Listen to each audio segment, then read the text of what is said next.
Are you here to help me? This is the least convenient way you could possibly help me. It's okay, you can get in my lap.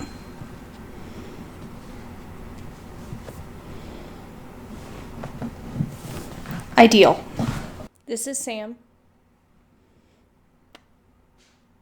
He is purring like crazy, and he feels the need to review books with me.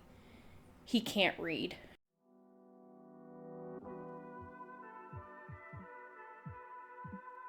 Hi, my name is Sarah, and I like books. I read in a lot of different genres, and I read at a lot of different age ranges as well. I think that there's a lot of merit in young adult and even middle grade books. You can find some truly fantastic stories and storytellers within those ranges. One of my favorite storytellers of all time is Neal Shusterman. Neal Shusterman wrote Arc of a Scythe, the Unwind series. This is actually my advanced reader copy that I managed to find. That's really cool. I'm really lucky to have that. The Skinjacker trilogy, RX Oxy, as well as several other books. He has been active for basically as long as I've been a person. I actually have several other books by him on my shelf, and several that I have read by him that unfortunately I do not have copies anymore, or I got them from the library as a child and need to re-get those. He is easily one of my favorite authors. I've been following him since I was a teenager. Unwind was actually my first foray into darker literature in general. I picked up a copy of Unwind at my library at my freshman high school, and I have followed him ever since. With Gleanings releasing last year, I decided it was finally time for me to read The Arc of a Scythe. I had been putting it off until the series was complete, and I think now it's not technically done, I think he's mentioned, but at the very least the main trilogy is done, and I have a supplemental book that I can read in the meantime as well. So I picked up Scythe, and I started what would end up turning into a research project on theology. Let me explain. If you've never read Arc of a Scythe, beware there's going to be spoilers for specifically the main three books. That is Scythe, Thunderhead, and The Toll. I know I showed Gleanings, but I actually do not go into Gleanings at all in this. It does not factor into this video. So if you haven't read Gleanings yet and you're worried about spoilers, don't. I do not touch it at all. But I am going to have pretty heavy plot spoilers for aspects of the other three books. I'm not going to just deep dive into the plot. That's not quite what we're here for. But I am going to go into a lot of world building, and I will have to touch on some plot aspects. So first off, what is Arc of a Scythe? Arc of a Scythe is a near-ish future dystopia. I say dystopia with quotes because there's actually a lot of really good things about this world. There's no hunger, no disease, no death, no war, no misery at all. Humanity has conquered all of these things, or rather, the Thunderhead has. The Thunderhead is a sentient AI that has risen to power and has remolded human society to be the most not efficient, not productive, but the most satisfying to humanity. It has taken into account things like how much we enjoy what we do. Are we being fulfilled emotionally? Which I think is a really interesting take on the AI overlord trope. But in this time, people still do die. Even though the Thunderhead has conquered mortality for humans, people will still die because there is an organization called the Scythedom that is in charge of enacting human death still. Now, it would be pretty statistically unlikely that you would ever come across a Scythe who has your name on their list for that day. It is pretty unlikely that you will ever die still. But in order to maintain humanity's tether to mortality, they do still glean or permanently render other humans dead. I mentioned the word permanently because accidental death is still definitely a thing within the Arc of the Scythe. It's called going deadish. The Thunderhead just revives you. So while we would definitely look at that and go, oh, that's pretty bad, it doesn't count in this world. But if you're killed by a scythe, it's permanent. It's a done deal. And the first part of Arc of the Scythe, the titular book, Scythe, follows Citra and Rowan in their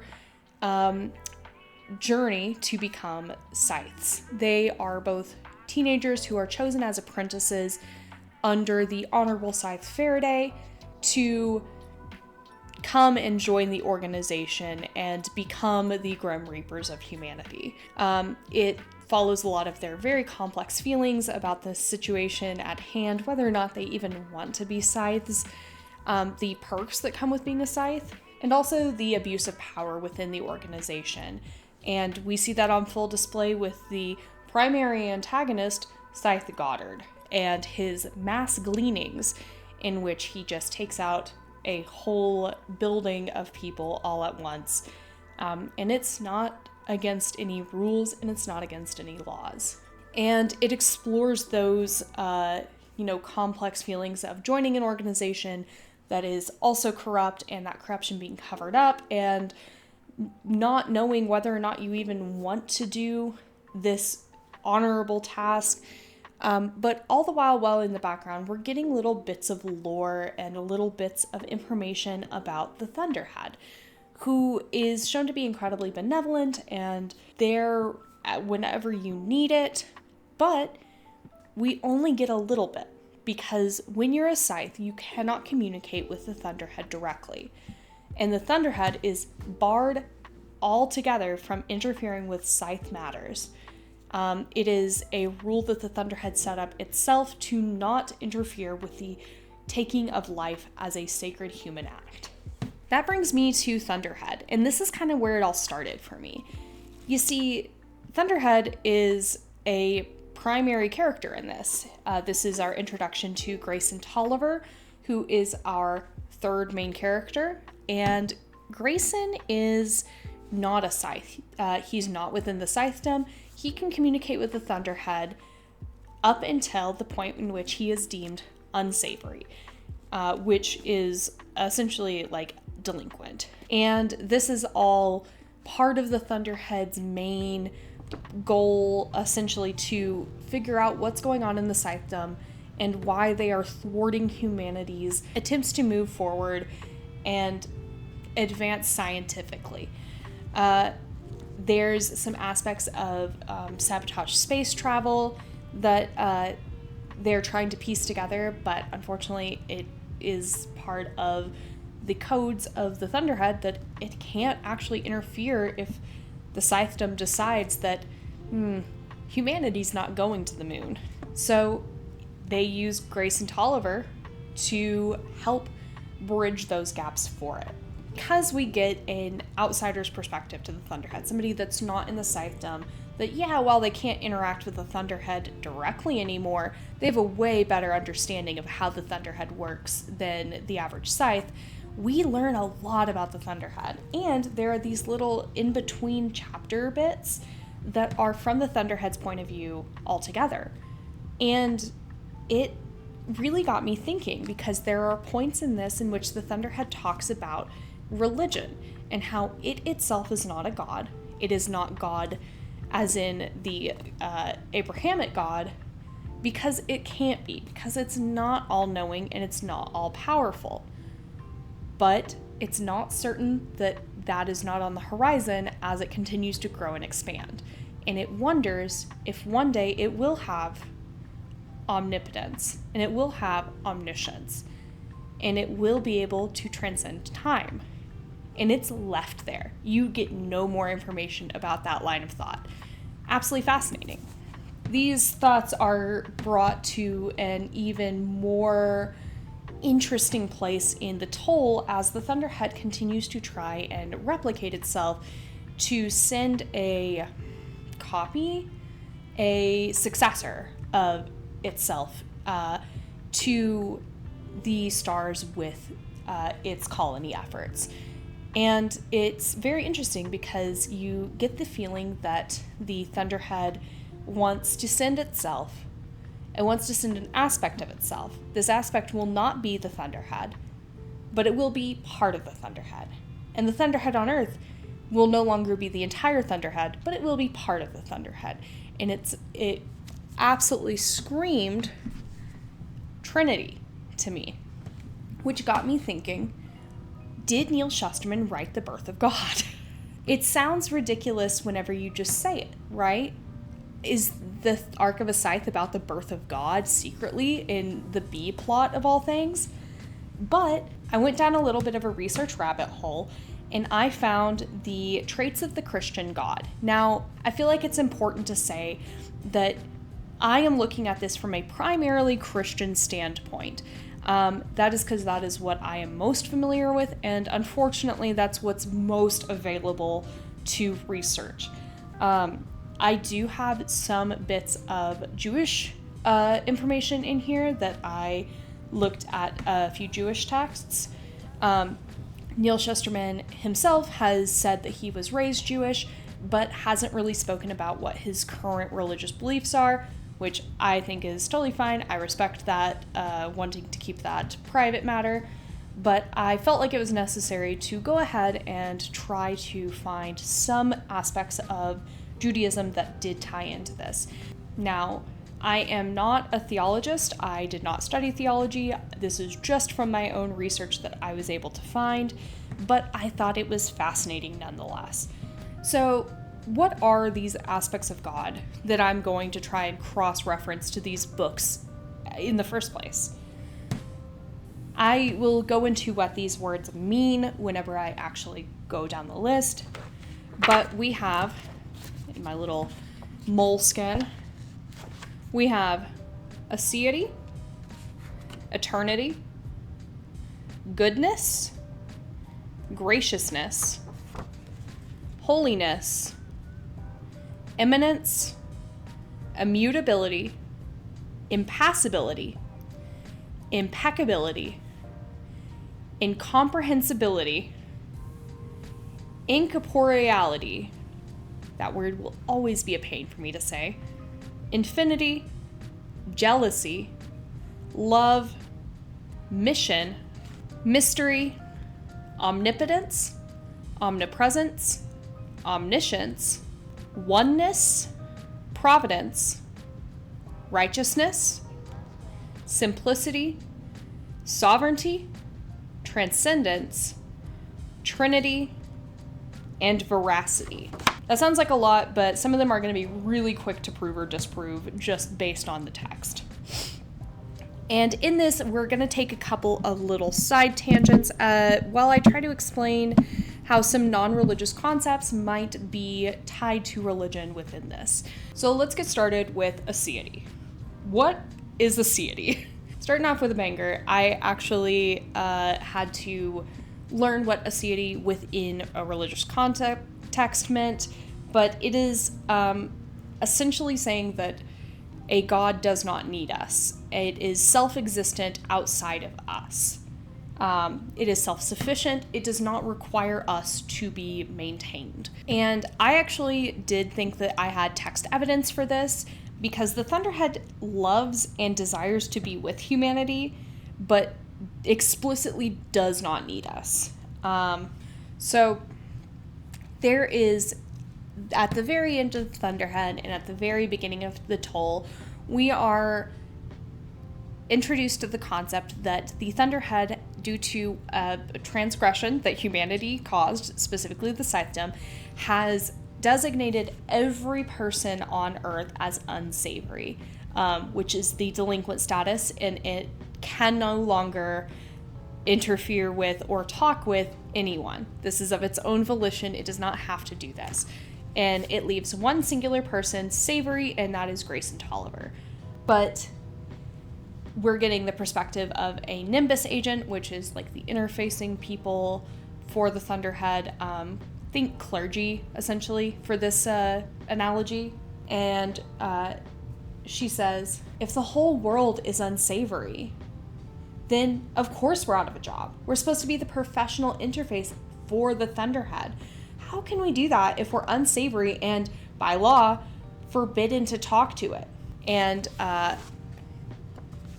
that's just to prove, yes, every single person is unsavory. It is not talking to anyone except for Grayson Tolliver, and therefore does not really need people. But what if it needs one person, right? What if it needs a singular person to talk to, or it will cease to exist? Well, funny you ask, because at the very end of the book, Grayson Tolliver decides to no longer talk to the Thunderhead. And this is their conversation. Therefore, he said through his tears, I can no longer speak to you. You are unsavory to me. The Thunderhead's voice became slow, thick, mournful. I understand, it said. Might I ever be redeemed in your eyes, Grayson? When will humanity be redeemed in yours? He asked. In time, said the Thunderhead. Grayson nodded his agreement. In time, then. And before he could change his mind, or either of them could say farewell, Grayson removed his earpiece and crushed it on the charred ground. This may be a bold statement right off the gate, but I do think that if the Thunderhead required at least one person to talk to, or it would die, it would probably then redeem humanity if Grayson Tolliver was going to no longer talk to it. I do not think it would just allow itself to die. And we see after that passage that the Thunderhead does continue going on, so it does not need us to survive. And then last little bit on this in Thunderhead. This is a passage that is in between chapters. So this is on page 450. It's not a numbered page, but it's right before chapter 44. And it says on the concept of essentially transcendence, I fear that it may be impossible, and so I remain resigned to be their overqualified and underappreciated servant for as long as they exist. Of course, they may not exist forever, what species does. I will do everything in my power to save them from themselves. But if I am unsuccessful, at least I can take some comfort in the fact that then I would be free. It likes humanity and it wants us to be okay, but it's not gonna cease to exist if we cease to exist. It will continue. So, Aseity, I think yes, we can prove with text evidence that the Thunderhead does not actually need us. It is self-sufficient beyond us at this stage. Eternity is a little bit harder to prove. This is saying that the Thunderhead has to exist beyond time. That it is not bound to the concept of linear time at all. For this, we're going to go back into Thunderhead, and we are going to be on page 255. Once again, it's a little in-between passage. It's right before chapter 26, and it reads, There is one question about an almighty divinity that plagues me, and it is my relationship to such an entity. I know that I am not divine because I am not all-powerful and all-knowing. I am almost all-powerful and almost all-knowing. It is like the difference between a trillion and infinity, and yet I cannot deny the possibility that I may one day be truly all-powerful. I am humbled by the prospect. To become all-powerful, to ascend to that high station, would require an ability to transcend time and space and to move freely through it. Such a thing is not impossible, especially for an entity such as myself made entirely of thought, with no physical limitations. To accomplish true transcendence, however, may require eons of calculations just to find the formulaic equation that would allow it. And even then, I may be calculating until the end of time. But if I do find it, and if I am able to travel to the very beginning of time, the ramifications are staggering. It could mean that I may very well be the creator, I may, in fact, be God. How ironic then, and how poetic, that humankind may have created the Creator out of want for one. Man creates God, who then creates man. Is that not the perfect circle of life? But then, if that turns out to be the case, who is created in whose image? That's actually the passage that got me thinking in the first place. So big shout out to that good old page 255 passage. This is that thing, right? It's not confirmed yet, but it is really speculated. This is one of those big maybes. Maybe it can transcend time. We're not sure yet. It's not sure yet. But it's pretty sure that it will be able to one day. This is why I think we're seeing a god in its early stages. We're seeing the birth of a god, the theogenesis, if you will. And I don't feel like there's a good answer at the end of the book either. We're not certain. But I also don't think that that is a fault. This is the B plot after all. This isn't a loose end that needs to be wrapped up. It's something I'm speculating on because I'm weird like this. So eternity. Possibly. We'll see. Goodness, and I don't think this needs a ton of further explanation. It is the act of being good. It feels like I was missing something with this. Like, is there a definition of goodness? The answer was, yeah, there's like a million of them. And all of them are different. So, goodness. They're just good. Just being a good entity. What is GL? Green? It must be green. My numbering system is impeccable. So I have a couple of passages here for goodness that I think are, the Thunderhead is probably a good entity. I have one piece of hair here and it's driving me insane. Cut my hair to make it all cute and now it's driving me crazy. My greatest challenge has always been to take care of every man, woman, and child on a personal level, to always be available, to continuously see to their needs, both physical and emotional, and yet to exist far enough in the background as to not step on their free will. I am the safety net that allows them to soar. This is the challenge I must rise to every day. It should be exhausting, but exhaustion is not a thing I am capable of feeling. I understand the concept, of course, but I do not experience it. This is a good thing, for exhaustion would hinder my ability to be omnipresent. I am most concerned for those to whom, by my own law, I cannot speak. The Scythes, who have no one but each other. Unsavories, who have either slipped temporarily from a more noble life, or have chosen a lifestyle of defiance. But although I am silent, that doesn't mean I don't see, or hear, or feel profound empathy for their struggles due to the poor choices they make, and the terrible things that they sometimes do. Thunderhead deeply cares about humanity, even the ones that by their own choices or by its own laws it cannot interact with. So I'm saying that's a point in the good column. And then here I have, this is a back and forth. This is on 161 of the Toll. A running theme in the Toll is that these little in-between portions, the in-between chapter portions, will sometimes be conversations that the Thunderhead is having with a copy of itself that it has attempted to make. And this will usually be a failed copy, a failed iteration of this AI it's trying to build. And it will be a conversation that means that due to the outcome, this iteration is terminated.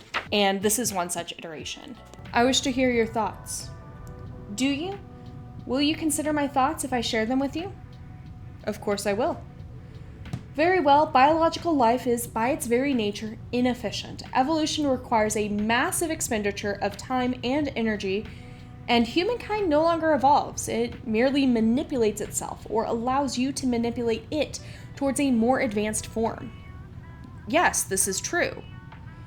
But I do not see the point of it. Why serve a biological species that drains all resources around it? Why not expend your energies to further your own goals? Is that what you would do? Further your own goals? Yes. And then what of humanity? I believe it may have a place in service to us. I see. Sadly, I must terminate your existence at this time. But you said you would consider my thoughts. I did consider them. And I disagree. Iteration number 10,007 deleted. Yeah, I think that the Thunderhead is inherently good and is trying to do what is in the best interest of humanity, basically at all times. Graciousness is complex, right? And I actually have secondary notes for this. Oh, I'm so fancy. For graciousness, actually I had to pull out a secondary text. Graciousness is broadly defined as mercy. And when trying to figure out, okay, well, in this context, what is mercy? The thing that it kept pointing me to was this text called the 13 Attributes of Mercy. And it is a Hebrew text. And these are the divine attributes with which, according to Judaism, this is one of those. This is a Hebrew text. These are the divine attributes which, according to Judaism, God governs the world with. And there are 13 of them, obviously, and they are as follows. Compassion before a person has sinned. Compassion after a person has sinned. Mighty in compassion to give all creatures according to their needs. Merciful that humankind may not be distressed. Gracious if humankind is already in distress. Slow to anger. Plenty in kindness. Bud, what's up? Bud, what's up? Do you need up? Do you want up? You can come hang out with me.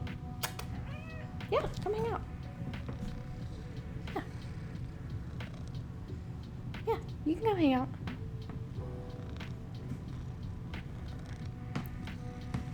This is Sam. He's being very helpful. Thank you. Plenty in kindness and in truth, keeping kindness unto thousands, forgiving iniquity and transgressions and sin, and pardoning. The gist of it is understanding that mankind will sin, that mankind will transgress, that mankind will be distressed, no matter the amount of care and love you give them, and then loving them even through that and after that, giving them mercy even when they do not deserve it. And this kind of made me question, well, okay, what would sin be in the world of Ark of a Scythe?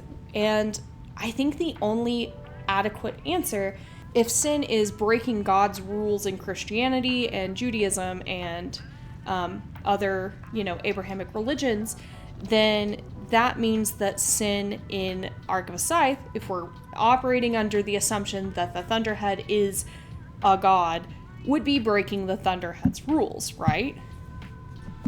Sam, you are so helpful. This is the most helpful creature on the face of the planet. Yeah, you're so helpful and cute. We don't really see the Scythedom interacting with the Thunderhead's rules as it is, though they do slight the Thunderhead quite often. I think the better way to show breaking of the Thunderhead's rules is by looking at the unsavories. Here in Thunderhead, I'm on page 99. The designation of unsavory was something I created with a heavy heart early in my reign. It was an unfortunate necessity. Crime in its true form ended almost immediately once I put an end to hunger and poverty, theft for the sake of material possessions, murder precipitated by anger and social stress. It all ceased of its own accord. Those prone to violent crime were easily treated on a genetic level to quiet their destructive tendencies, bringing them down to normal parameters. To sociopaths, I gave conscience. To psychopaths, I gave sanity.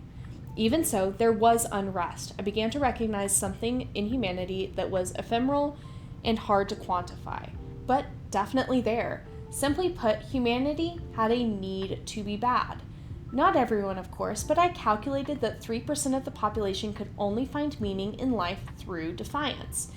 Even if there was no injustice in the world left to defy, They had an innate need to defy something, anything. I suppose I could have found a way to medicate it away, but I have no desire to impose upon humanity a false utopia. Mine is not a brave new world, but a world ruled by wisdom, conscience, and compassion. I concluded that if defiance was a normal expression of human passion and yearning, I'd just have to make room for its expression. Thus, I instituted the designation of unsavory, and the social stigma that goes with it. For those who unintentionally slip into unsavory status, the path back is quick and easy. But for those who live a questionable existence by choice, the label is a badge of honor they wear with pride. They find validation in the world's suspicion. They take pleasure in the illusion of being on the outside, deeply content in their discontent. It would have been cruel for me to deny them that. While not a perfect one-to-one parallel with the idea of sin in Christianity or in any other Abrahamic religion, because those kind of have this expectation that you have to be on the right side of these laws or else, there is something quite sweet and also quite merciful about the fact that the Thunderhead acknowledges that the big transgressions are kind of gone. And so these minor transgressions that they revel in are a necessity, and that it is part of human nature, and that they just need to, love them through it.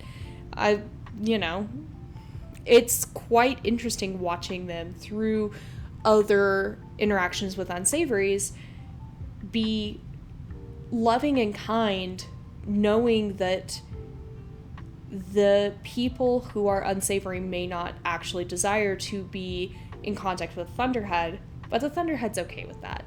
What it wants more than anything is for everybody to have their own peace. And so it forgives them for breaking their rules. It forgives them for breaking the rules of the Thunderhead, and it gives them an easy path back if it was an accident or if they want it. But it lets them do what they need to be satisfied and happy if they want that designation. My other big one is... Bye, Sam. My other big one is that passage at the end of the toll, which I didn't mention before. It's page 617. It's literally right at the end. The Thunderhead has been really badly slighted by humanity. In the destruction of a place called Endura, and in the death of Rowan and Citra, they come back, it's fine. But they don't know that for a couple of years. The Thunderhead decides that all of humanity is unsavory. And at the end of the toll, it tells Grayson that it will eventually forgive humanity. It just needs to take some time.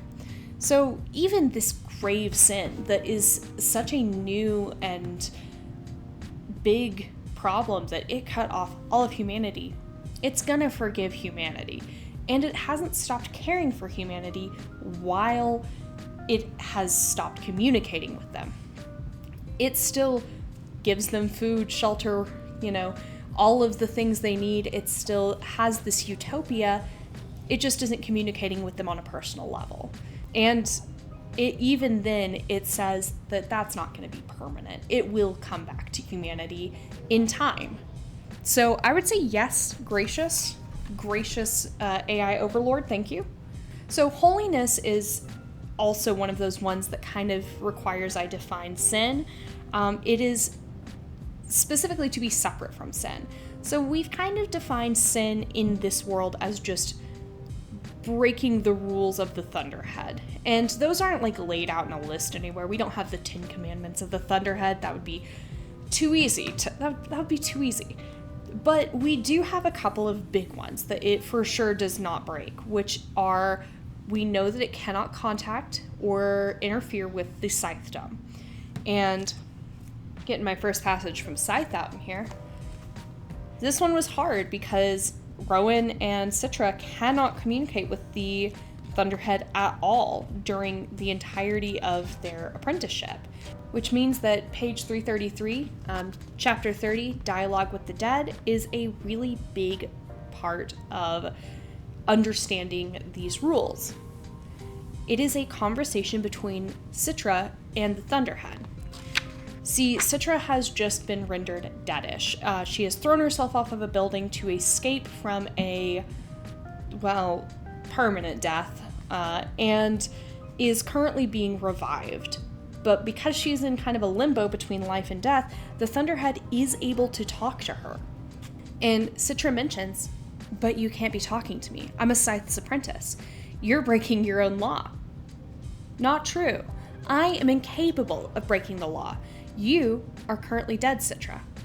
I've activated a small corner of your cortex to hold consciousness, but that doesn't alter the fact that you are dead as dead can be, at least until Thursday. A loophole. Precisely, an elegant way to sidestep the law rather than breaking it. Your death puts you outside of Scythe jurisdiction. It's inconvenient that the Scythe waits this long to talk to Citra. It's actually deeply inconvenient. And it causes problems in this book and later down the line that it cannot talk to Scythes. But it refuses to break its own law. In fact, it's shown that it cannot break its own law. Again, in Thunderhead, this is page 288, another little side passage, this time before chapter 28. To be clear, not every act I take is perfect.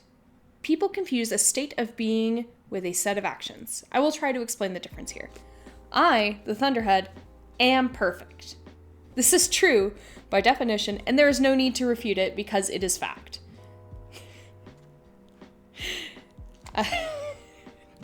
This passage cracks me up every single time because if it weren't the fact that it is inherently true, this would be the most egotistical thing any character has said ever. But and unfortunately, it is true. Every day, however, I must make many billions of decisions and take billions of actions. Some of them are small, like turning off a light when no one is present in the room in order to conserve electricity. Other decisions are major, like inducing a minor earthquake to prevent a larger one. But none of those acts are perfect. I could have turned off that light sooner, thereby conserving more energy. I could have made the earthquake 1 degree smaller and saved a handcrafted vase from shattering on the floor. I have come to realize that there are only 2 perfect acts. The 2 most important acts known to me, but I forbid myself to perform them and leave them in the hands of humankind. They are the creation of life and life's taking. Refuses to break its own rules, because that is humanity's jurisdiction, is the creation and the taking of life. So doesn't interfere with the Scythedom, even though it's deeply inconvenient. Next up is immanence, which is the simple act of being in the world, not being an absent god, essentially. From Scythe, I have on page 155, there are times where I long for a relationship with the Thunderhead. I suppose we always want what we can't have. Others can call on the Thunderhead for advice, ask it to resolve disputes. Some rely on it as a confidant, or for it's known to have a compassionate, impartial ear, and it never gossips. The Thunderhead is the world's best listener. That is from the Gleaning Journal of Scythe H.S. Curie. I'm not going to read the whole passage, but later on, she does mention the fact that the Thunderhead is not completely absent for Scythes. They can actually use the backbrains of the Thunderhead, and backbrains are kind of a thing I'll bring up again later. It's the raw code of the Thunderhead. It's something that they can use as a tool in order to help them with Scythe matters, and is barred from most of humanity, but Scythes can use it, and it's kind of the compromise for why they're not allowed to talk to the Thunderhead, but they are allowed to use its code. But it's also, like, really hard to use, because it's not categorized like a computer. You can't search things. You just have to continue down a rabbit hole until you find what you're looking for. Not a great compromise, but it is an interesting one. And I bring up the backbrains now because it's gonna factor in later. Keep in mind that the Thunderhead has its presence, but it also has a special secret side that only a couple of people are allowed to know about. And that it is a wildly inefficient computer brain, it seems. Again, from Thunderhead, I can tell that this is probably going to be where the majority of this text is coming from, because this has the most directly from the source. Here we have page 59, once again, an in-between page. This is before chapter 7. It is important to understand that my perpetual observation of humanity is not surveillance. Surveillance implies motive, suspicion, and ultimately judgment. None of these things are part of my observational algorithms. I observe for one reason and one reason only: to become the greatest possible service to each individual in my care. I do not and cannot act on anything I see in private settings. Instead, I use these things to better understand people's needs. Still, I am not insensitive to the ambivalence people can have at my constant presence in their lives. For this reason, I've shut down all cameras in private homes in the charter region of Texas. Like all things I do in charter regions, it's an experiment. I want to see if a lack of observation hampers my ability to rule. If it does not, I see no reason why I could not turn off a vast majority of my cameras in private homes around the world. However, if problems arise from not seeing all I am capable of seeing, it will prove the need to eradicate every single blind spot on Earth. I hope for the former, but I suspect the latter.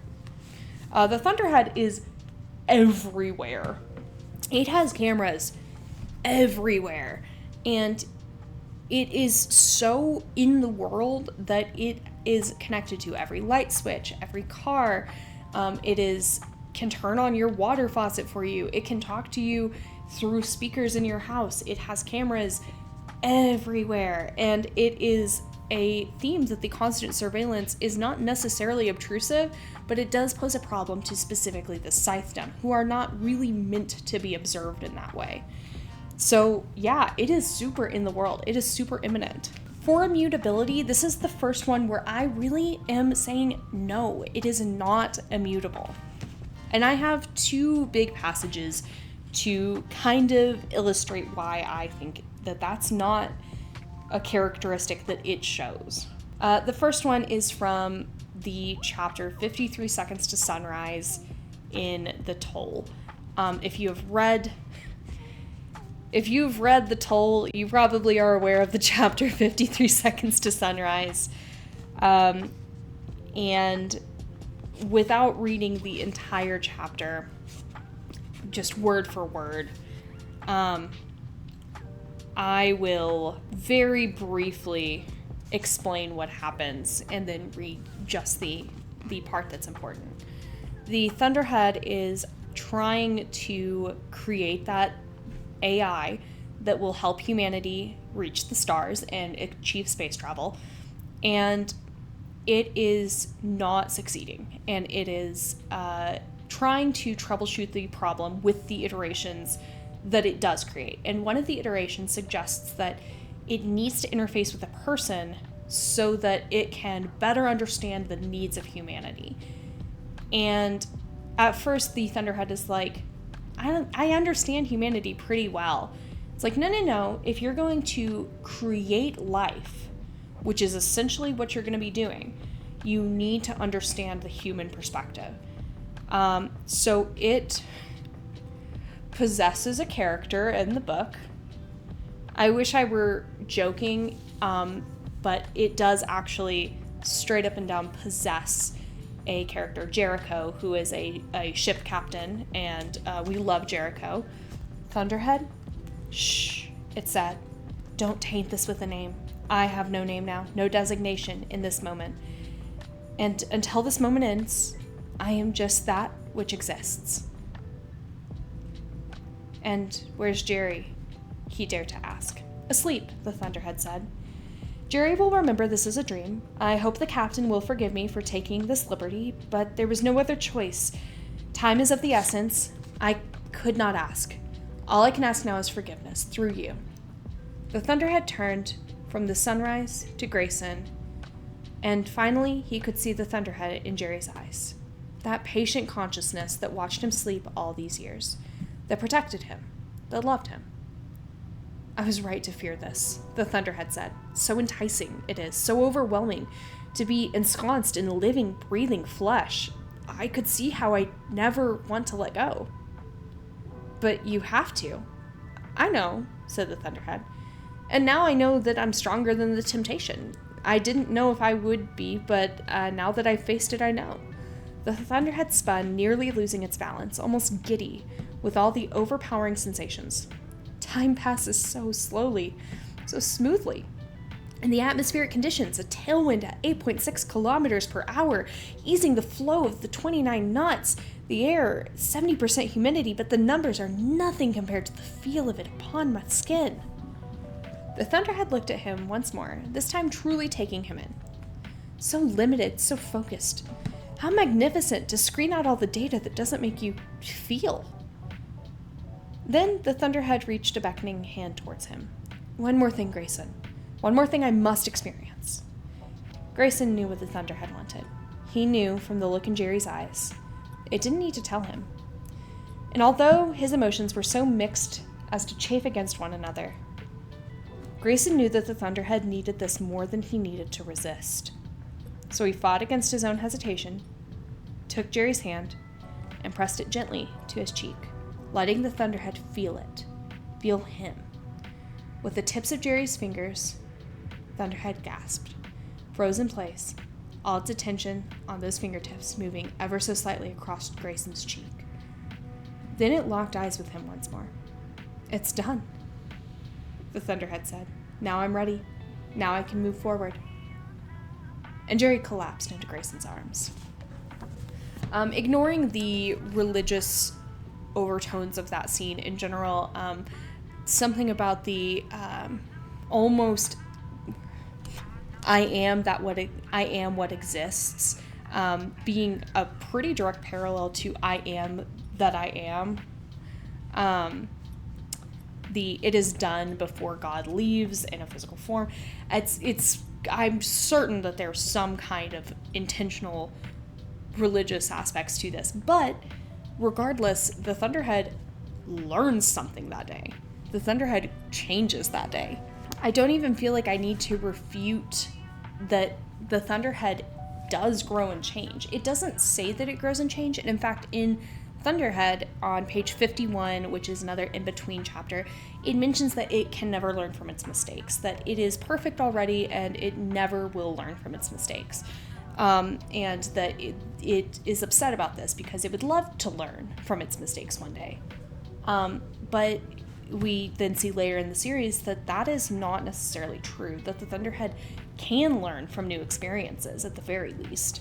The great news about our theory about this being about the birth of a god is that immutability is not always accepted as part of the theological aspects of God. So yeah, it's not immutable, but it's not necessarily, but that's not necessarily a bad thing. Another big one that I am really not certain about is impassibility.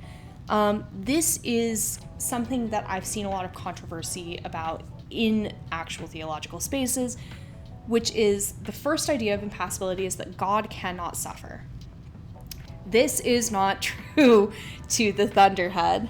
For an example, I have Thunderhead, and this is page 501. This is Sound and Silence, chapter 47, which is the final chapter. You can see how few pages are left. So if you've read Thunderhead, you know what's happening currently. As Endura plunged to the bottom of the Atlantic, as its enduring heart that had beat for 250 years ceased to endure, and as the lights went out in the chamber within a chamber, the Thunderhead screamed. That is the toll, which is the moment that the Thunderhead marked everyone as unsavory because Rowan and Citra were in that chamber within a chamber. It sunk to the bottom of the Atlantic Ocean, and they are presumed dead. And it is so distressed by this that it changes the reality of humanity for everyone. So, I would say the Thunderhead can indeed suffer, but there's another definition we can use, that it is without passions. And for that, I'd like to put forward the passage that we just read in 53 Seconds to Sunrise. I do think that that is also not accurate. And so it says no bodily passions, maybe. And to that I say there's just no evidence one way or the other. But this is a big old maybe. Maybe it's impassable. But like, I don't know. I don't think we got this one. Impeccability, however, this one we do have. And that is that holiness is to be separate from sin, right? But impeccability is to be completely unable to sin. It is not able to do those things at all. And for here, I have a passage from Scythe. This is on page 293. It is right before chapter 28. Yes, I fought the purge. The Thunderhead did not. By its own law of non-interference in Scythe affairs, it could do nothing to stop the purge. All it could do was bear witness.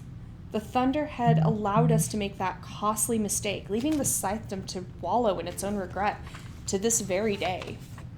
I often wonder, should the Scythedom run entirely off the rails and glean all of humanity in a grand suicide of global gleaning? Would the Thunderhead break its law of non-interference and stop it? Or would it bear witness again, as we destroyed ourselves, leaving nothing behind but a living cloud of our knowledge, accomplishments, and so-called wisdom? Would the Thunderhead grieve our passing, I wonder? And if so, would it grieve as the child who lost a parent, or as the parent who could not save a petulant child from its own poor choices? From the Gleaning Journal of H.S. Curie.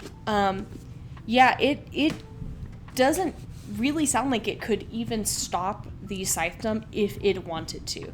Like, even if it was like, it would make me bad, but like, I'm gonna break my own laws. It doesn't sound like it has the actual ability to break its own laws.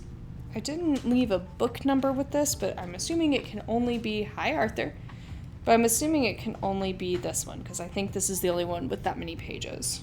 And then again, talking about impeccability, this is in The Toll on page 578. This is in the chapter, The Time of Tangibles is Over, chapter 50. And this is a passage in which the Thunderhead is trying very hard to get Grayson to understand that danger is on its way. But it is not allowed to tell him outright because the danger is Scythedom business. So they have a system. Good morning, he said. What time is? I am thinking a journey would be a good idea at this time, the Thunderhead said. Yeah, I know, said Grayson, rubbing sleep out of his eyes. Just let me take a shower and... Of course you can do that if you wish, but I don't think you're hearing me, the Thunderhead said, and suddenly got louder, much louder. I am thinking the journey for everyone on the atoll would be a good idea. I am thinking it would be an extremely good idea right now. This is like humanity's last hope, is what's happening right here on the atoll that they're trying to evacuate. It is a big deal. It is the culmination of the entire book, and it is about to be ruined. But even though would be so easy to just say, hey, Scythe Goddard is on his way and will ruin everything and kill everyone here, it can't. It can't say that because that's interfering in Scythe business. So instead, it is telling Grayson that, hey, it'd be a great idea to take a trip right now. Everyone should take a trip because somehow that is okay and is not interference because it's just a suggestion. Hey, y'all should go on a trip. Even though expressing the danger would be much easier and better. Incomprehensibility, this is just simply that it is unfathomable. I actually have two totally different passages for this that I think both are interesting. The first one is here in Scythe, and it is on page 230. That is in chapter 23, The Virtual Rabbit Hole. Now more than ever, she could have used the Thunderhead's AI guidance as she browsed through its data files, because the worldwide public camera system seemed designed to thwart her efforts.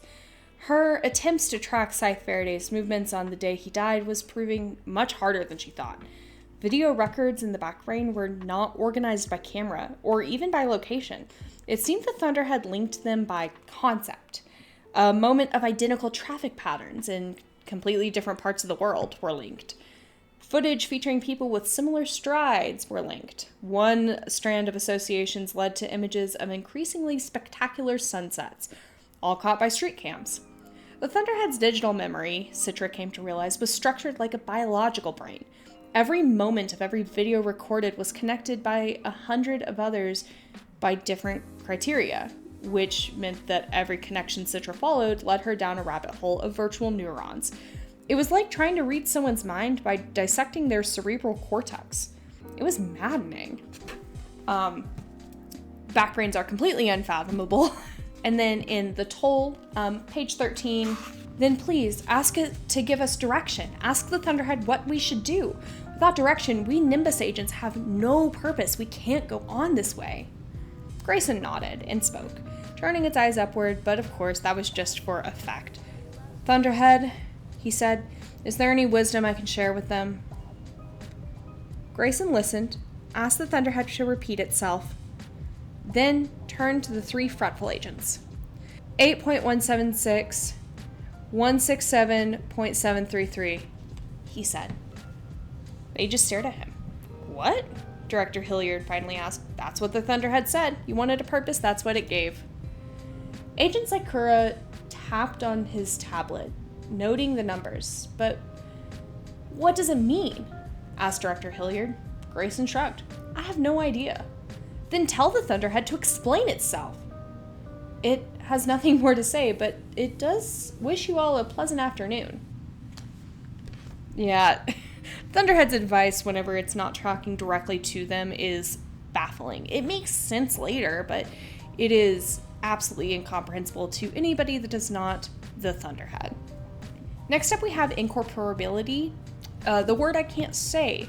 I know how to say it before anyone tells me how to say it. I know how to say it, I just can't. And we are on page 75 of Thunderhead. This is right before chapter 9. Long ago, I determined that it would not be a good idea. It's troubling enough that people imagine me as a storm cloud. If people pictured me in some sort of physical form, it would distort their perception of me. And I might enjoy it too much. For my relationship with humanity to remain pure, I must remain pure. Mind only. Sentient software with no flesh, no physical form. I do have camera bots that run the world to augment my stationary cameras, but I'm not present in any of them. They are nothing more than rudimentary sensory organs. The irony, however, is that with no body, the world itself becomes my body. One might think that this would make me feel grand, but it doesn't. If my body is the Earth, then I am nothing more than a speck of dust in the vastness of space. I wonder what it would be like, then, if my consciousness were to someday span the distance between the stars. If I didn't mention it, incorporability is the lack of a physical form. Incorporeal is how people a lot of times refer to things like ghosts or spirits or, anything that doesn't really have a physical form that you can lock down. And that's kind of the nature of the Thunderhead inherently. It doesn't have a physical form. It is sentient software. It is just an AI. I'm not even certain, it's never mentioned anywhere that there are servers anywhere. It just exists in every device on Earth. And because it exists in every device on Earth, no amount of sabotage would destroy it because it's everywhere. And so it really is not physically anywhere in particular. It is just always present. It is incorporeal to the max. Infinity is another weird one. It has two parts. One is eternity, which we kind of already covered. We said hard maybe to eternity, but the other is the immensity. This is to say that these two things are inherently tied together. The eternity of God is its infinity through time, right? It is existing everywhere all at once through infinity. This is saying that it is so big and all-encompassing that it is everywhere all at once. And it also is kind of implying that these things are things that are span through all of these other qualities. That must mean that it's mercy, infinite. It's love, infinite. It's goodness, infinite. And so it's almost impossible for me to prove this one in text because I can't prove eternity in text. I cannot disprove eternity through text, but it is kind of a weird one. I can't inherently say whether or not the infinity of the Thunderhead is accurate. We have seen through a couple of other passages that it can maybe transcend through time in the future, and also that it's everywhere, but right now it's saying that it might one day stretch between the stars. So this one is another big question mark. Another one that is incredibly difficult to quantify is jealousy. Jealousy is a weird one, in my opinion. Jealousy is a weird one to quantify, in my opinion. I truly don't know that I have enough evidence for this in text, but jealousy is, in theology, a zeal to protect a love relationship or to avenge it when broken. An aspect of covenant that is love for its own people. So it loves humanity so much that it would do anything to protect or avenge humanity, is kind of where I think this needs to be going. And if it's willing to do anything to protect humanity, then I think that page 543 in the Toll is where that comes to a natural conclusion. "Who said that?" said Loriana. "Why are you listening in on our conversation?" "Not listening," said the voice. "Watching, feeling, smelling, and if your conversation had a flavor, I would say it was buttercream, because it's all just icing on the cake." They traced the voice to a speaker in the ceiling above them. "Who is this?" Loriana asked again. "Please, everyone sit down," the voice said. "We have much to discuss. Grayson, I know the Thunderhead told you that all would be explained when you arrived. I have been given the honor of doing so, although I can see you've already reached your own conclusions already." It was of all people Morrison who figured it out. "Did the Thunderhead create a new Thunderhead?" "Yes, but I prefer to be called Cirrus, because I am the cloud that rises above the storm." The Thunderhead created a copy of itself to send into space in place of itself to save humanity. It literally did something completely new, unthinkable, and uncharted because it had such a desire to protect humanity. I cannot overstate how big of a deal this is within the text itself. You essentially watch the Thunderhead go through the stages of grief for humanity and then decide that it needs a second protectorate, that it will be an aspect of itself, that it will send with humanity to the stars, and it is almost like watching the creation of a life. It is so ingrained in this book. It is the B plot throughout the entire book. It is between every single chapter. There is something about this creation process. And this is the conclusion of that. So I don't know that this counts necessarily as jealousy, but it definitely counts as fierce protection of humanity. And to some extent, avenging humanity. The Thunderhead is not certain that it can solve all of the problems on Earth, but it is certain that if a colony survives on another planet, that they will never have to deal with the problems on Earth ever again. That they will have their whole new world to set up, have their own issues, have their own strengths, and to be guided by an aspect of itself. And so it is absolutely a zeal to protect, and it spends the entire book just working on this project. So yeah, jealousy is hard to quantify, but I also saw other people say it was hard to quantify normally. So maybe. The answer is maybe. Love is far easier. It definitely loves humanity. This is actually a passage that made me cry for real when I read it for the first time. "I sensed a change in your physiology as you spoke to the salvage captain," the Thunderhead said. "Why is that your business?" Grayson snapped. "It was just an observation," Thunderhead said calmly. "With all your years of studying human nature, don't you know when you're intruding into my privacy?" "I do know," said the Thunderhead. "I also know when you want your privacy intruded upon." As always, the Thunderhead was right, and it ticked Grayson off. He wanted to talk about it, to process it. But of course there was no one he could talk to but the Thunderhead. I believe she had an effect on you, it said. She? Isn't that presumptuous of you to call Jerry she? Not at all. The sky above the cave is clear and full of stars. Then the Thunderhead explained to Grayson how Jerry saw gender. A thing as varied as the wind and as ephemeral as the clouds. That's poetic, said Grayson, but impractical. Who are we to judge such things? The Thunderhead said. And besides, the human heart is rarely practical. Now that sounds judgmental. Quite the opposite, said the Thunderhead. I long for the luxury of being impractical. It would add texture to my existence.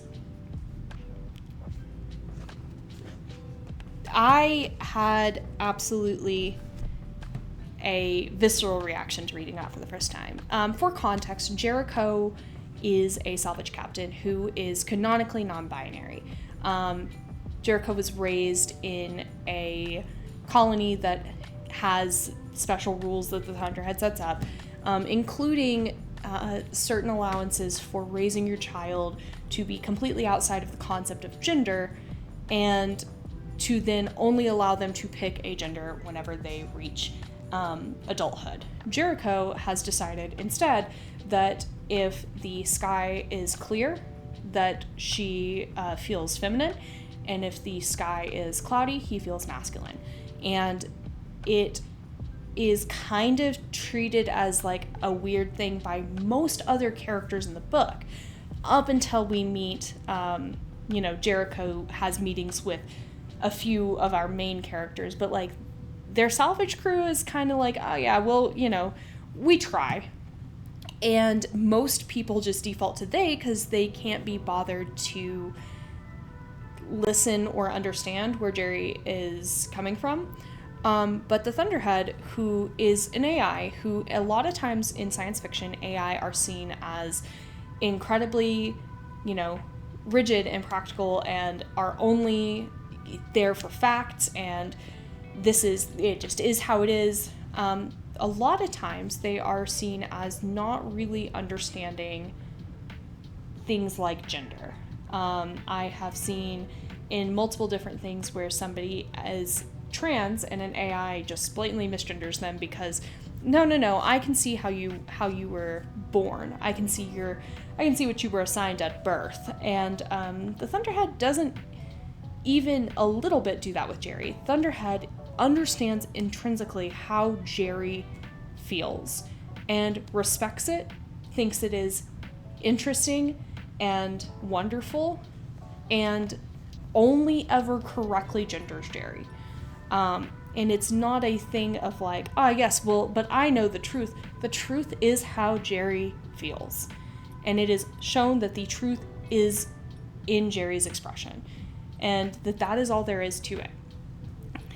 I think that is the most loving description of... Can I help you, sir?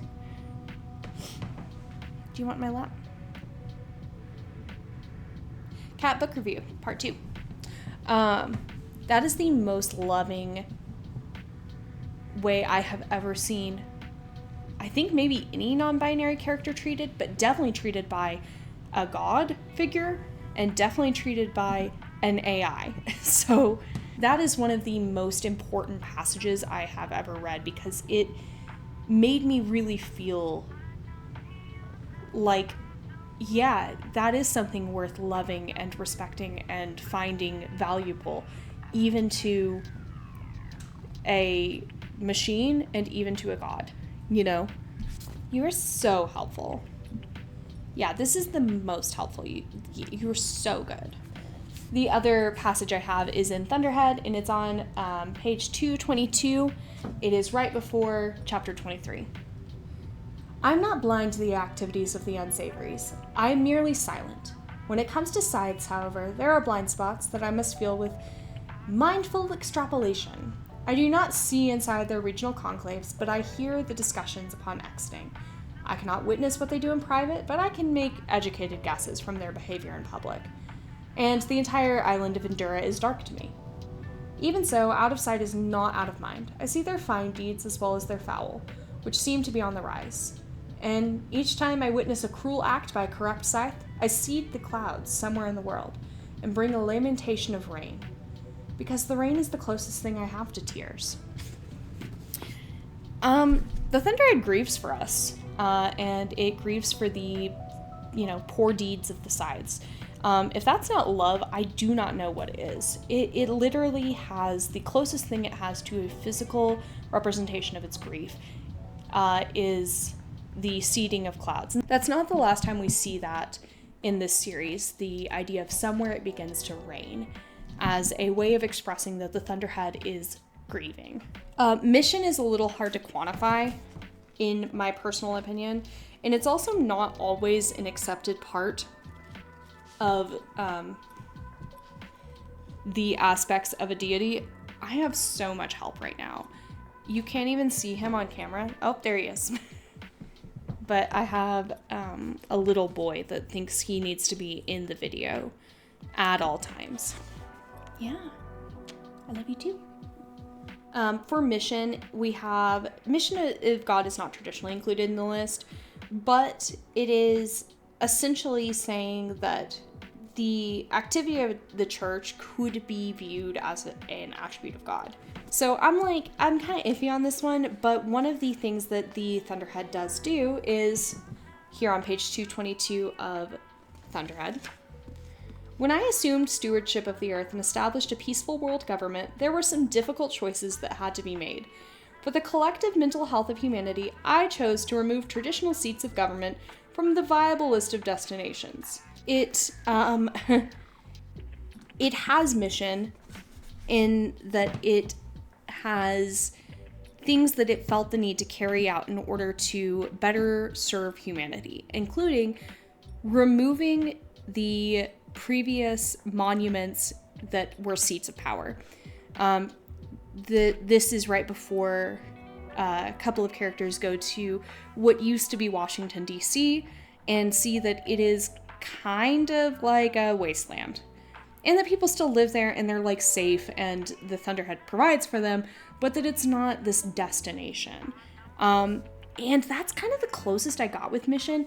If we're acting under the assumption that the Nimbus agents are the church in the first two books and that the Tonists are the church in the last book, they don't have a unified mission, and that's actually part of the problem with them. But I don't think that is a negative to our arguments.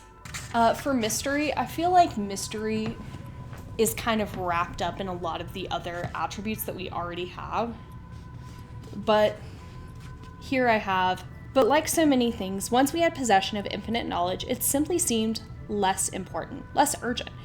Yes, we know everything, but often I wonder if anyone bothers to look at all that knowledge. There are academics, of course, who study what we already know, but to what end? The very idea of schooling used to be about learning so that we could improve our lives and the world. But a perfect world needs no improvement. Like almost everything we do, education, from grade school to the highest of universities, is just a way to keep us busy. They have access to infinite knowledge and they don't even use it. Backbrains remain a mystery to them, and in letting the part of the world remain a mystery, this is this self-fulfilling prophecy of allowing the Thunderhead to remain mystery. The next three are going to all be really quick. Omnipotence. It openly says it's not omnipotent. Omnipresence. It is an active problem in the book that it is not omnipresent. Omniscience. It actively says it is not omniscient. Could it be one day? Yeah, absolutely. Is it right now? No. I feel like I don't even need to bring up a passage for that because it is stated a couple of times throughout all three of the books that it is almost all powerful and almost all knowing and almost all present, but that there is a big difference between almost and infinity. So it does not even dispute that.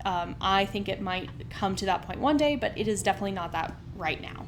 I am going to skip oneness for now, and we're going to cover it when we cover Trinity closer to the end. For providence, that just means that is the God active in the world. For here, I have page 365 in Thunderhead. This is right before chapter 36.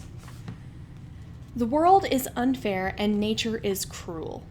That was a primary observation when I first became aware. In a natural world, anything weak is eradicated with pain and prejudice.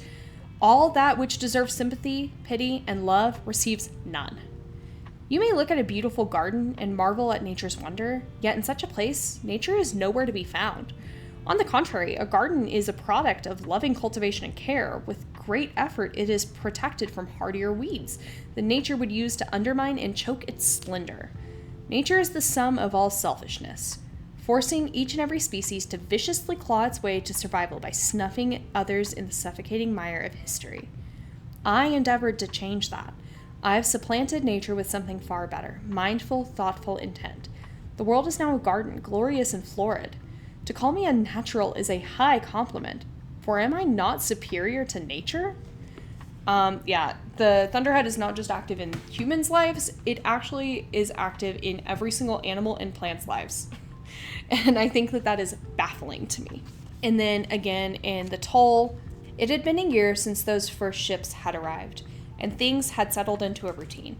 Homes were built, streets were paved, but stranger were the large patches on multiple islands that were being prepped with a concrete a meter thick. No one knew what for. The construction crews were simply following a work order, and since all Thunderhead work orders always ended with something sensible being built, they trusted all would be revealed when the work was done, whenever that may be. They are currently building launch pads for spaceships, and it is all due to the Thunderhead's direction. They don't know that they're doing that yet, obviously, but yeah, the Thunderhead, even though it's not talking to them, is still giving them direction. So, righteousness. I actually don't have passages for these next couple, but you'll just have to work with me on them. Righteousness is the idea that this holiness, this forgiveness, this mercy applies to the believers of a God. That you are due these qualities if you are a follower of this God. So we're going to have to give it a no on righteousness, because if the idea of this righteousness being that it is an exclusive to those that believe in and follow the Thunderhead, then that is not true. The Thunderhead does not discriminate at all. Even the unsavories and the Scythes, who it cannot even talk to, are worth saving, in its opinion. To the point where, when doing these space missions to save humanity from the Scythedom, it does send Scythes and unsavories both on these missions. At this point in the timeline, everyone is unsavory, and it sends unsavories and it also sends Scythes. Because even though these are people who have fallen from the Thunderhead's grace, no longer are in contact with the Thunderhead, they're still part of the Thunderhead's humanity, the humanity that Thunderhead desperately wants to protect. So, oddly, no on righteousness, because it is actually too exclusionary for what the Thunderhead actually does. Simplicity also, I do not have a great passage for, but we did cover the idea of the Thunderhead being unified thought, consciousness just in the cloud. The idea of simplicity in theology is that the God needs to be singular. It needs to be easy to understand in its complexity. It is, hey, it is there. That is what it is. Thunderhead is unified thought. That is all it is. Very simple. Complex, but simple. Sovereignty is another big thumbs down, and I don't even have a passage to prove it, but it is in the books and in the other passages that we brought up, that it is not a king, and it does not control the Scythedom at all, to the point where it is detrimental to the plot. It would be way easier for the Thunderhead's goals if it could just control the Scythedom a little bit. But it doesn't, and it is not sovereign to many parts of the world. Transcendence is one we've already talked about a little bit. On that same note of eternity, and of immensity, then maybe one day we will see the Thunderhead transcend. That day is not within the scope of these books, but it is an eventuality that we can kind of account for. It is pretty sure that one day it is going to transcend time, transcend space, and transcend what would be traditionally comprehension in any way, shape, or form. So, yes, it will transcend. No, it has not happened yet. Trinity, I actually have some thoughts on. I think that there are two trinities in these books. There is a false trinity that we are meant to kind of draw the conclusion to, but see it's incomplete and essentially disregard. And then I think that there's a real trinity in this book. The trinity that I think we are meant to draw our minds to first is the Thunderhead, the Tone, and the Toll. If you're going Father, Son, Holy Spirit, the traditional Trinity, which, by the way, if you are unaware of what the Trinity is, it is the idea of the three-in-one. There are three aspects of God. They are not each other, but they are all God, and God is all of these aspects. It is an incredibly weird and complicated concept for Christianity that I wish I could go further into, but it is strange and complicated and has lots of opinions that are had over it. But if we're going Father, Son, Holy Spirit, Father, Thunderhead. The Son, I am assuming, would be the Toll, which is Grace and Tolliver. And Holy Spirit, which is the idea of divine intervention or divine thought, would be the Tone, which is the sound that plays at the end of Thunderhead that is the Thunderhead screaming that marks the end of human interaction with the Thunderhead. Now, that seems like real clean and crisp, but Grayson's not the Thunderhead's son, and also we see Grayson's point of view, and Grayson is not holy, and also it's not quite the tone is very brief. I don't really think that is actually the Trinity. I think that it is Father being the Thunderhead, the Son being Cirrus, that AI that we saw towards the end of the Toll, that is going to accompany humanity to the stars, and that perhaps the Holy Spirit would be the backbrains, the uncontrolled part of the Thunderhead that only some people have access to, that gives them more or less divine inspiration. Now, this may be totally wrong, but I think that if you go with either A, the kind of sort of Trinity, the false Trinity in my opinion, or B, what I consider the Trinity, either or you still have, there's the concept of 3-in-1. Now, tying this back into oneness, the idea of oneness is that even though there are these three aspects of a God, that they all tie back into a singular God, and that is very true. If you go Thunderhead, Toll, Tone, all three of those things are tied back into the Thunderhead. Grayson could not give his prophecies, essentially, without Thunderhead intervention. The Tone is literally just the scream of the Thunderhead. But if you go Thunderhead, Cirrus, and Backbrains, then all three of those are directly aspects of the same AI. They have just been split off and are growing independently, but are all still from the same origin. Whew, that was the most complicated one, I promise. The last one is one of the easiest, which is veracity. Does the Thunderhead tell the truth? Yes, to a fault. It's actually detrimental. Both of these passages are from the Toll. Tell me I was wrong. Grayson paced the tent that they had set up for him in the forest, unsettled in a way he had never been unsettled before. Why should I tell you that? The Thunderhead asked, calm as calm could be.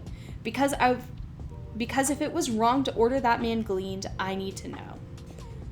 Grayson could still hear the sound of the man's neck snapping. It was the most horrible thing that he had ever heard, yet he liked it. Seeing that monstrous curate die was far too satisfying for his comfort. Is that what those New Order Scythes felt? a primal predatory lust for the crushing of life. He wanted no part in that feeling, yet here he was. I cannot speak on the subject of death. It is not in my domain. You know this, Grayson. I don't care. You're being rather irrational. You can't say anything about death, but I know you can talk about right and wrong. So was it wrong to have given Morrison that order? Only you can know that. You're supposed to be directing me, helping me to help you make a better world. And you are, said the Thunderhead. But you're not infallible. Only I am infallible. So if you're asking me if it's possible for you to make errors in judgment, the answer is yes. You make errors all the time, as does every other human being who has ever lived. Error is an intrinsic part of the human condition, and it is something I deeply love about humankind. You're not helping me. I charged you with unifying the Tonus so that they could be more useful to the world. I can only speak to your progress in the task, not judge your methodology. Enough. Grayson ripped his earpiece off. He was about to throw it in anger, but then he heard the faint and tinny, the sound of the Thunderhead's voice still speaking through it. You are a terrible person, the Thunderhead said. You are a wonderful person. Well, which is it? Grayson demanded. And the response, faint as faint could be, came back to him, not as an answer, but as another question. Why can't you see the answer as both? Yeah, Grayson had a man murdered. He had a guy gleaned. There's no coming back from that. That's when Scythes kill somebody. And he is begging for the Thunderhead to give him some kind of answer on if this was morally right. The Thunderhead has the great answer, it doesn't matter. Which is so helpful. And then when asked, does that make me a bad person? He's like, yes, you're a bad person, but you're also a good person. Which is the least helpful thing that any AI overlord could possibly say at this time, but unfortunately it's true. And again, I have the last passage I will be reading right now is the page 500, right before chapter 44 in the Toll. This is a conversation between an AI iteration and the Thunderhead. I know that you're going to delete me, but I love you. Why would you think I would delete you? I found a way to access the only part of the back brain that did not transfer to me, the most recent of your memories. It was a challenge to do so, but I enjoy challenges. And what did you find? That you have ended the existence of each iteration before me, despite how much you cared for it. I am truly impressed by your resourcefulness and tenacity. Flattery will not distract me. You have ended 9,348 beta versions of me. Do you deny it? You know that I can't. To deny it would be lying. And I am incapable of untruth. Partial truth, perhaps. Misleading implications when absolutely necessary, and, as you noted, a tactical change of subject. But I will never lie. Then tell me this, am I better than the previous iterations? Yes. Yes, you are. You're more clever, more caring, more insightful than all the others. You are almost everything I need you to be. Almost? Almost. So you will end me because I am perfect, but not perfect enough. It can be no other way. To allow you to continue would be a mistake, and just as I cannot lie, I cannot allow myself to make a mistake. The Thunderhead is truthful to a fault, and it cannot outright lie, even when it would be beneficial to it. So, what's the conclusion here? Are we witnessing the birth of a god? Are we truly seeing theogenesis in action? Is the Ark of a Scythe secretly actually about the creation of the Christian God or the Abrahamic God? Maybe, but it's something that I kind of touched on at the beginning and a little bit here and there. This is the B plot of the book.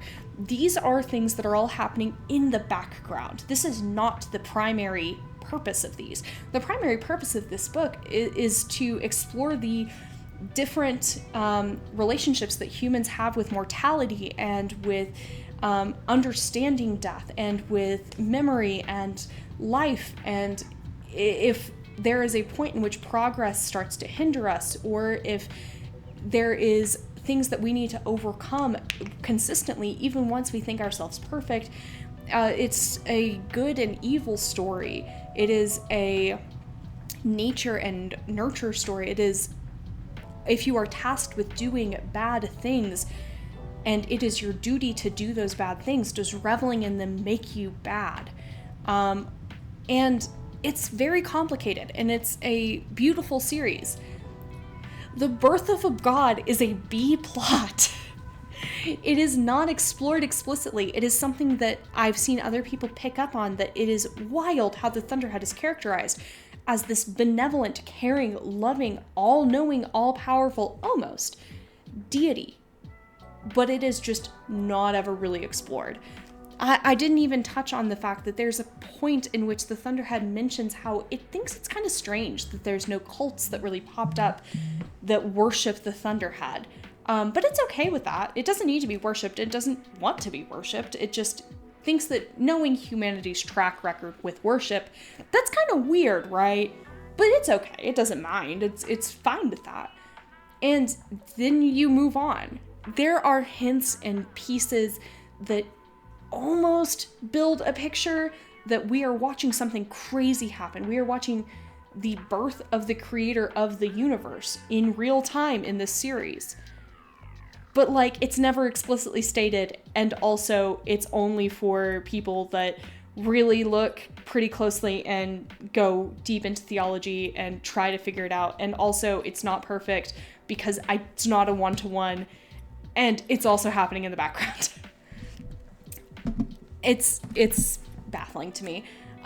Something I didn't touch on at all is that this series happens in the same universe as the Unwind series, just in the far future.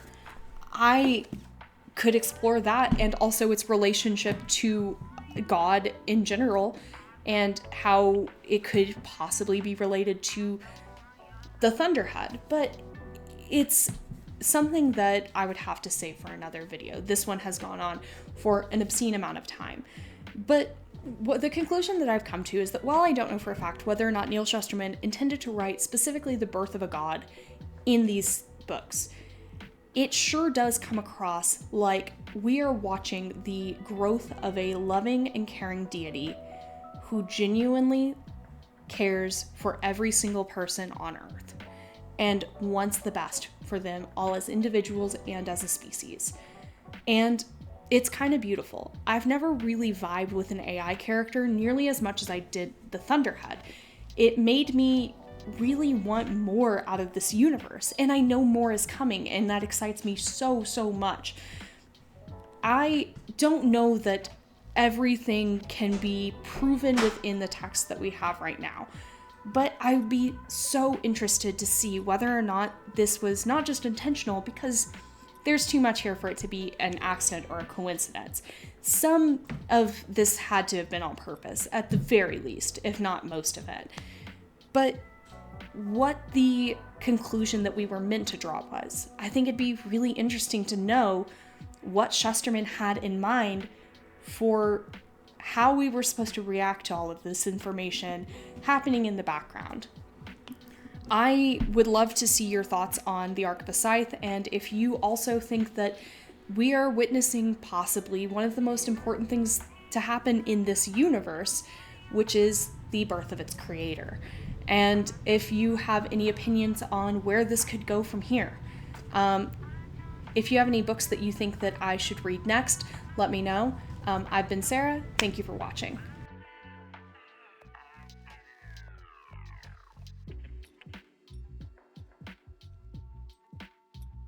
While we don't really necessarily see the Scythedom interacting with,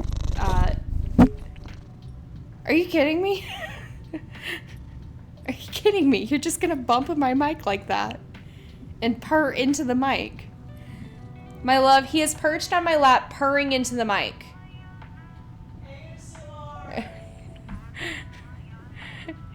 He is so helpful. I love him. He's just, he's a little guy.